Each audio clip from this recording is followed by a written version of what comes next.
জিনিসটি নিয়ে আলোচনা করব সেটা হচ্ছে পজিশন। তো চলুন শুরু করা যাক। এখানে দেখুন যে আচ্ছা, এটা ফিট করে দিচ্ছি আবার আগের মতো। আচ্ছা, এখানে আমরা এর আগে স্কেল নিয়ে কিছু কাজ করেছিলাম। এখানে আমরা স্কেল কি ফ্রেম করেছিলাম এভাবে, যে স্কেল এখানে 100 এবং এখানে হচ্ছে একটু বেশি, এটাকে লাস্টে নিয়ে গেছিলাম। প্লে করলে এভাবে স্কেল হচ্ছিল।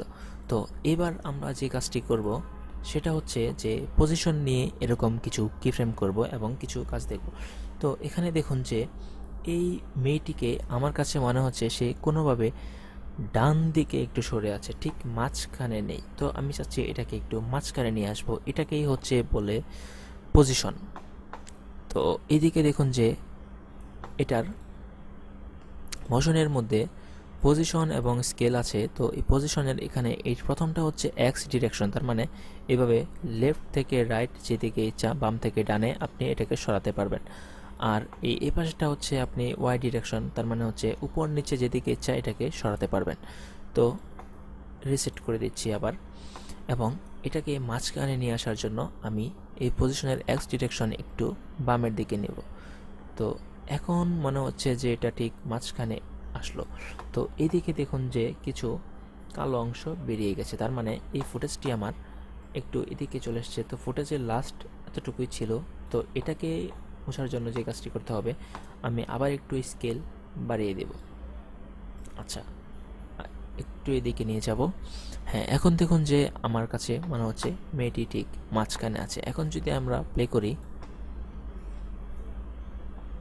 আচ্ছা, তো এভাবে আপনি একটি ভিডিওর পরেও পজিশন ঠিক করতে পারবেন। যদি আপনার ক্যামেরা কোনোভাবে একটু ডানে অথবা বামে থাকে, তো পরবর্তীতে আপনি এটাকে ঠিক করতে পারেন এডিটিংয়ে এখানে পজিশনের মাধ্যমে।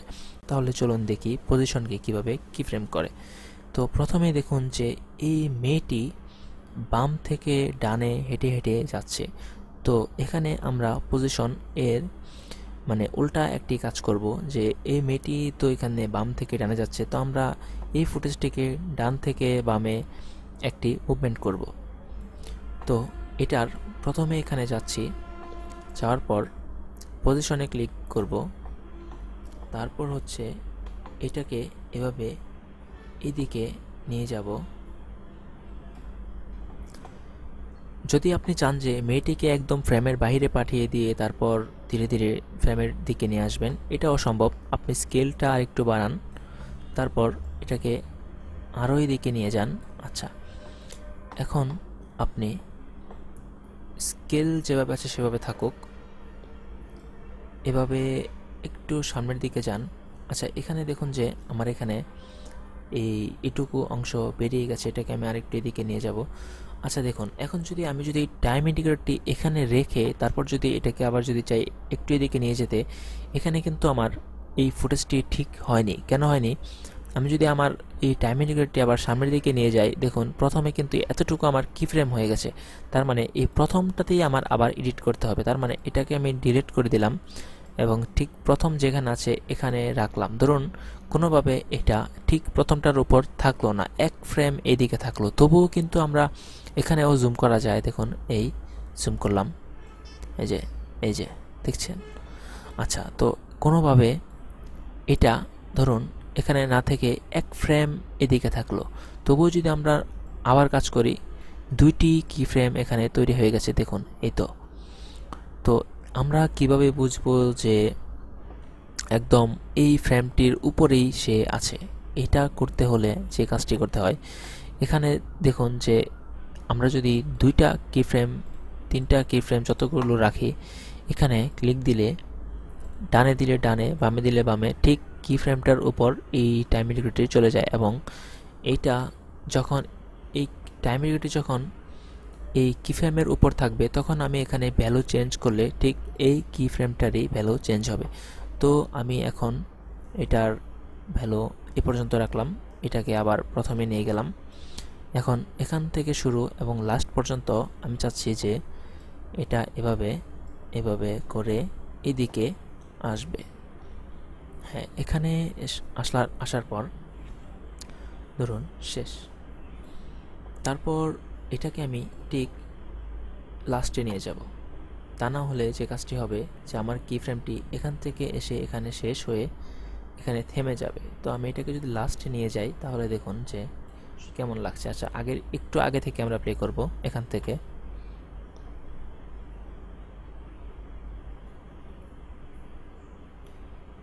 হ্যাঁ, তো আমরা দেখলাম যে পজিশনকে কীভাবে কিফ্রেম করে আপনি সুন্দর করে অনেক কিছু তৈরি করতে পারেন। তো এটাতেও আমরা একটু কিফ্রেম করব। ধরুন এই মেয়েটি যেখান থেকে শুরু আমরা সেখানে জায়গায় এই কালো অংশটুকু, তো ধরুন এই কালো অংশের এখানে আমরা একটু কাটবো, রেজর টুলস কেটে দিলাম। তো এখানে ধরুন এই যে এটা এখনও দেখুন যে এখানে সেই আগের সব কিছুই শো করছে। তো এখানে আমরা যে কাজটি করব, এই সিলেকশন টুলস দিয়ে এটা সিলেক্ট করব। তাহলে দেখুন যে এই ভিডিওর যতটুকু কেটেছি ঠিক ঠিক ততটুকুই আরেকটি ইফেক্ট কন্ট্রোল প্যানেল এখানে শো করছে। এখানে কোনো কিফ্রেম তৈরি করা নেই। আমরা যদি এটাতে ক্লিক করি দেখুন আবার সেই কিফ্রেমগুলো চলে এসেছে। তো এটাতে ক্লিক করব এবং প্রথমে যাব এখানে ওপেন করে পজিশনে ক্লিক করব। তারপর হচ্ছে যে আচ্ছা, এর আগে আমরা স্কেলটা একটু বাড়িয়ে দিব। তারপর হচ্ছে এখানে পজিশন ঠিক যা আছে তাই থাকুক এবং এই পর্যন্ত আমরা এটাকে আবার এভাবে এতটুকু সামনে নিয়ে যাব। এটা লাস্ট পর্যন্ত এখানে থাকুক। আচ্ছা, প্লে করব। এই তো ধীরে ধীরে মেয়েটিও সামনের দিকে যাচ্ছে এবং দেখুন যে এই ঘাসের দিকে, এই যে এই ঘাসগুলো সামনের এই দিকে যাচ্ছে। আচ্ছা, তো এখন অনেকটা ভালো লাগছে।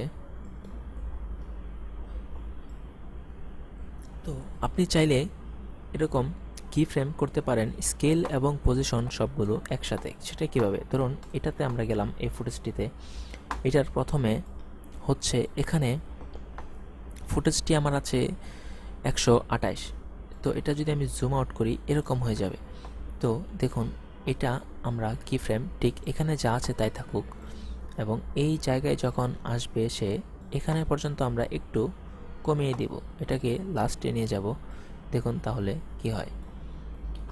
এই মেয়েটি এদিকে আসছে এবং ধীরে ধীরে ফুটেজটি একটু পিছনের দিকেও যাচ্ছে। খেয়াল রাখবেন যে কোনো দিকে যেন একটু খালি অংশ না বের হয়। তো এটা কিভাবে বুঝবেন যে ফুটেজটি আসলে, তো মাঝে মধ্যে এক পিক্সেলের যদি কোনো লাইন থাকে সেটা ধরা সম্ভব না। এটা কিভাবে বুঝবেন?